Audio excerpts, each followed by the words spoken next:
Hi, for session number 7, I have come to the market and I wish to buy apples. I am with an apple vendor and the vendor has quoted a certain price per apple, due to which in 100 rupees I can buy a certain number of apples. I am carrying 100 rupees with me, the vendor has quoted a certain price and I can get a certain number of apples.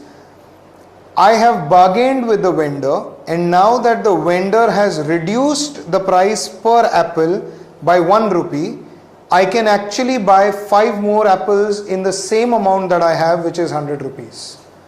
The question here is, what was the original price quoted by the vendor?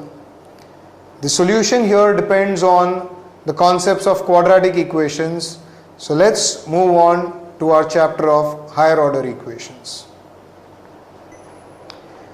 We have already studied in our previous session some basic fundas of linear equations, and we had said that linear equations would be equations which would have one variable or maybe more than one variable, but the degree, which means the maximum power of the variable, was only 1. We now want to move on to higher order equations, and we start off with what are known as quadratic equations. Now, quadratic equations are equations which would have only one variable, but the degree, which means the maximum power that the variable can take, will be 2. A quadratic equation can be expressed in general form as ax square plus bx plus c is equal to 0. One point to be noted here is the coefficient of x square, which is a can never be equal to 0, because if a is 0, which means this term does not exist, we don't have a higher order equation at all, it would then become a linear equation. So in this equation, a can never be equal to 0. When we solve a quadratic equation, we will get two possible values for x, and these are the two roots of the quadratic equation. These two roots in a quadratic equation are commonly denoted as alpha and beta. The two roots are referred to as alpha and beta. Let's move on and understand how to solve a quadratic equation, which means how to find the values of the two roots of a quadratic equation. We'll first study a method called as factorization. And let's take a very simple example to understand the concept of factorization. Suppose we are looking at a quadratic equation which is x square minus 7x plus 12 equal to 0. The concept of factorization is based on splitting of this term minus 7x. We need to look for two terms whose sum is minus 7 and whose product is plus 12.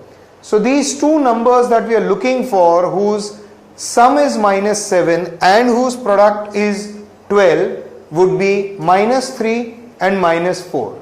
And hence we can split it up as x square minus 3x minus 4x plus 12 equal to 0.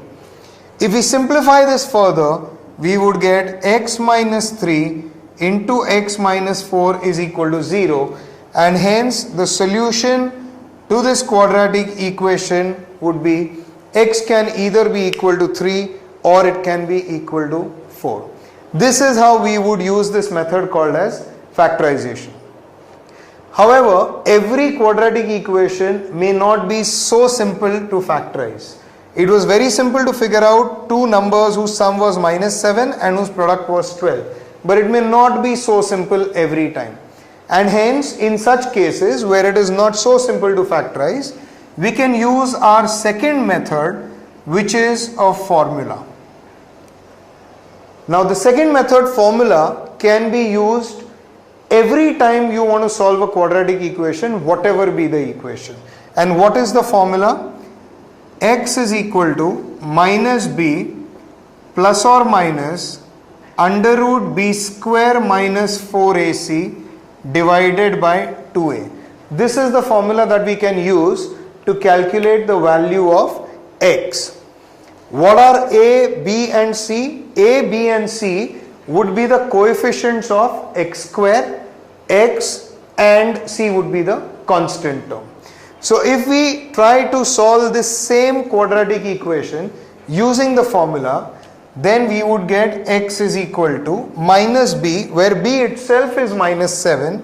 So you would get 7 plus or minus under root b square would become 49 minus 4 into 1 into 12 would become 48 divided by 2 into 1, which would be 2, and hence when you simplify this you get 7 plus or minus root 1 upon 2, and if we take the positive under root here, we get 7 plus 1, which is 8 upon 2, so x can be equal to 4, and if we take 7 minus 1, which is 6 upon 2, which gives us the other root, which is 3. So these are the two ways we can solve a quadratic equation. This ideally is used only when factorization can be done very, very simply. This can be used whatever be the quadratic equation. Let's look at the concept of nature of roots in a quadratic equation. Now, what do we really mean by nature of roots? We've already learned how to solve a quadratic equation and calculate the value of the roots. But is it possible to predict the kind of number the root will be without actually solving the quadratic equation? That is what nature of roots is all about. Nature of roots would refer to prediction of the kind of number that the root will be dependent on a certain term in the formula. The formula that we've already learned to solve a quadratic equation has a term under the square root sign, which is b square minus 4ac. This is known as the discriminant, and the nature of roots of a quadratic equation would be dependent on the discriminant. So what are the various possibilities for the discriminant, which is b square minus 4ac?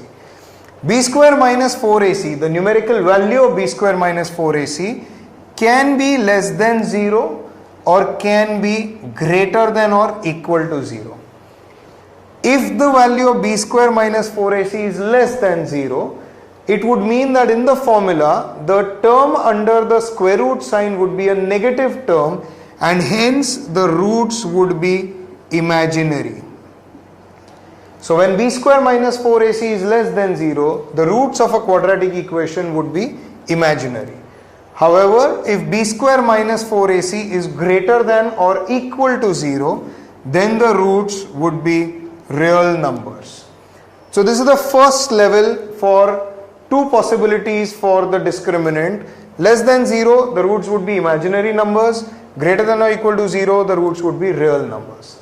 Now within this, let's look at the possibilities of equal to 0 and greater than 0 separately. So if the value of b square minus 4ac, which is the discriminant, is equal to 0, then in such a case the roots of the quadratic equation would be real and equal, which would mean actually in such cases the quadratic equation would have only one root. So whenever a problem talks about a quadratic equation having only one root, it simply means that both the roots have the same value, which means the roots are equal. The other hand, if the value of b square minus 4ac is greater than 0, then the roots are real but they are not equal. So your roots can either be, if the value of the discriminant is greater than or equal to 0, the roots can be either equal or not equal. Equal would be the case when the value of the discriminant is equal to 0, and if the value of the discriminant is greater than 0, then the roots are real and unequal. However, within this possibility also there are two types. If the value of b square minus 4ac is a perfect square, which means the term under the square root sign is a perfect square, which would mean that we will get a perfect square root, and hence in this case the roots would be rational numbers. Whereas if the value of b square minus 4ac is greater than 0 and is not a perfect square, then in such a case the roots would be irrational numbers. So these are the various possibilities for the value of b square minus 4ac, which is a discriminant, and according to the value of b square minus 4ac, we could have several possibilities for the kind of number that the roots would be. So if we just summarize all of this into a simple chart, then this is what the chart would look like. Let's have a look at a few more formulae with respect to quadratic equations. Let's look at the general form of a quadratic equation, which is ax square plus bx plus c is equal to 0. We need to look at a formula for sum of roots, which is alpha plus beta. Now if we go back to our formula and we remember that the roots, when we solve a quadratic equation using the formula method, the formula was minus b plus or minus under root b square minus 4ac upon 2a. Now if we take this plus or minus as two separate numbers, which is minus b plus under root b square minus 4ac upon 2a, and separately minus b square minus under root b square minus 4ac upon 2a, and if we just add them, then finally sum of roots would be minus b upon a. So with reference to the standard form of a quadratic equation, sum of roots is negative coefficient of x upon coefficient of x square. Repeat. Let's look at a few more formulae with respect to quadratic equations. Let's look at a standard form of a quadratic equation, which is ax square plus bx plus c equal to 0. And we've already studied the formula to solve a quadratic equation through which we get two different roots. Let's say alpha is minus b plus under root b square minus 4ac upon 2a, and beta is minus b minus under root b square minus 4ac upon 2a.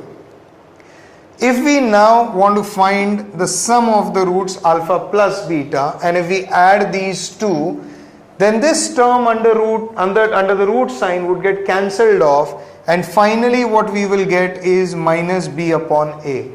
Hence sum of the roots with respect to the standard form is nothing but negative coefficient of x divided by coefficient of x square. So this also tells us that the sum of the roots of a quadratic equation depends on the coefficient of x. Let's look at the product of the roots.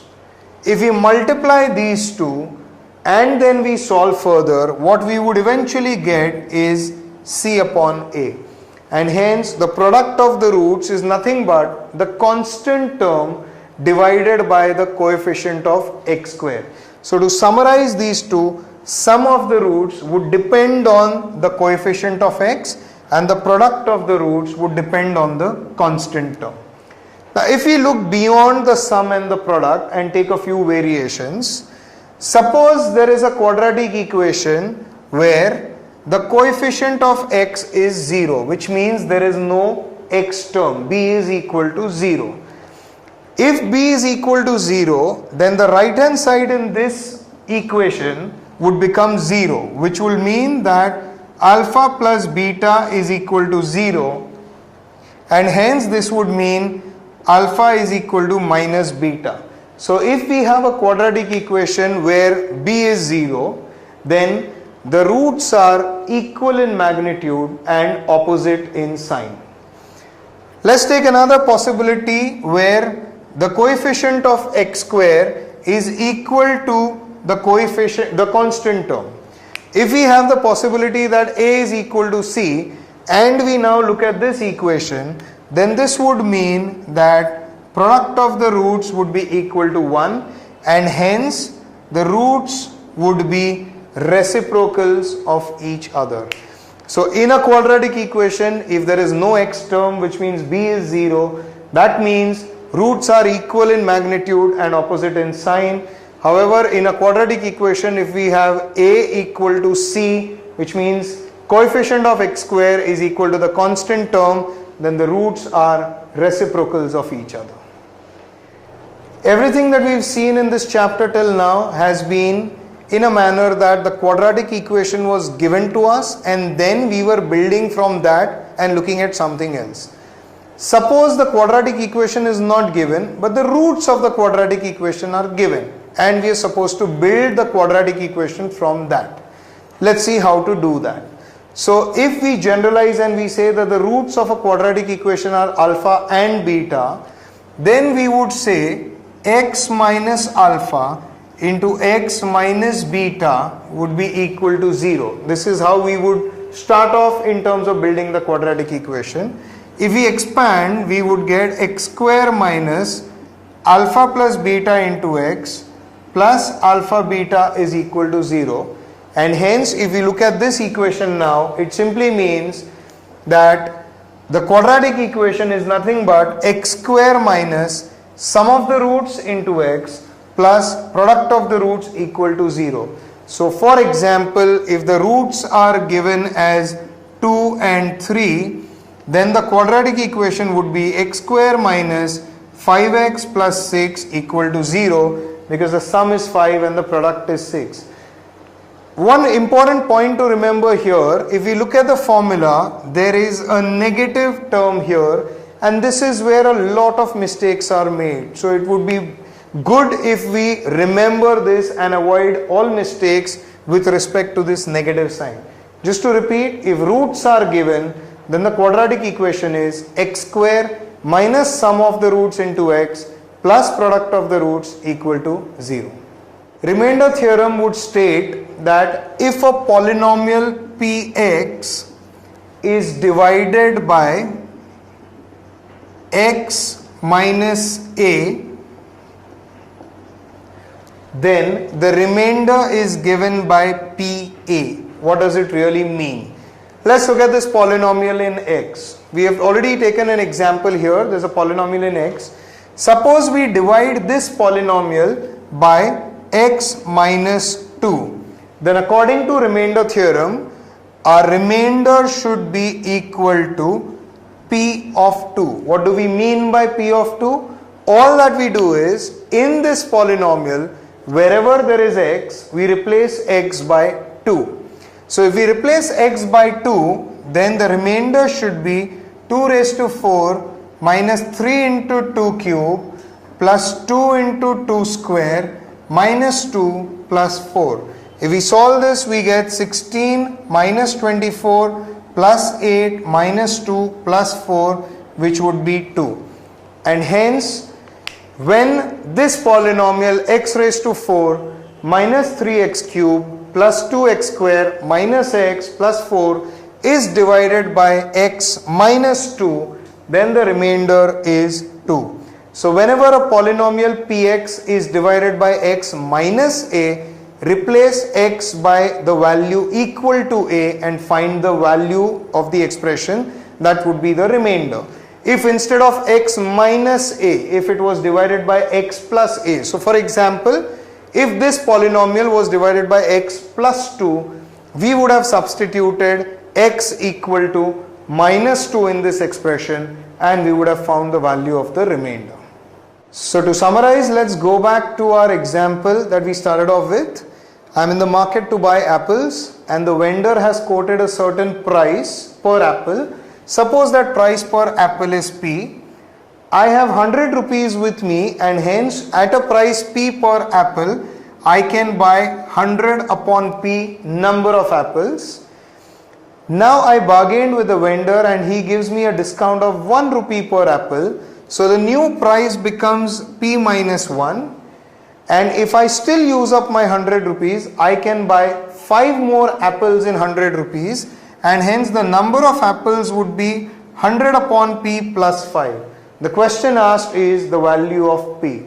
And simple, price per apple multiplied by number of apples would give me 100 rupees. If we now expand this, we would get 100 minus 100 upon p plus 5p minus 5 is equal to 100. We can cancel off the 100 and hence we would get 5p square minus 5p minus 100 is equal to 0. If we just divide by 5, we get p square minus p minus 20 is 0. Hence we would get p minus 5 into p plus 4 is equal to 0. And now if we solve this further, we would get price per apple. The original price per apple is rupees 5. This is how we solve this example using quadratic equations. We could have used another method, which would be to factorize 100, express 100 as a product of two numbers, and then play around with the numbers such that if one number reduces by 1, does the other number increase by 5 while maintaining the product of 100? This is an application of quadratic equations to solve a real life problem.